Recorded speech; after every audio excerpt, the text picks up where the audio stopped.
যারা জুয়া খেলেন তাদেরকে আমি বলবো, রাতের ৩টা বাজে পারলে একা কবরস্থানে গিয়ে মাঝখানে করে বসে থাকেন ২ ঘন্টা। এত বড় কলিজা যদি আপনার থাকে, ২ ঘন্টা লাগবে না, আধা ঘন্টা পারলে বসে থাকিয়ে রাতের ৩টায় গিয়ে। মরার পরে থাকতে হবে না? হবে। জান কিভাবে কবজ হবে? কালো কসকসে কাপড় নিয়ে আজরাইল আলাইহিস সালাম জাহান্নামের কালো কালো ফেরেশতাদের বহর নিয়ে আসবে। এমন ভয়ঙ্কর সিচুয়েশন হবে, মনে হবে পৃথিবীর সমস্ত সমুদ্রের পানি তার গায়ের দিকে আসতেছে। মনে হবে সমস্ত কাঁটাযুক্ত গাছ তাকে জড়িয়ে ধরতেছে। মনে হবে সমস্ত পাহাড় তার শরীরের দিকে আসতেছে।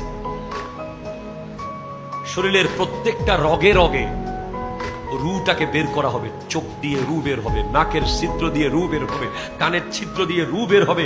প্লাস দিয়ে টেনে টেনে নখ খুলে ফেললে যেই ব্যথা, এর চেয়ে আরো ভয়ঙ্কর ব্যথা।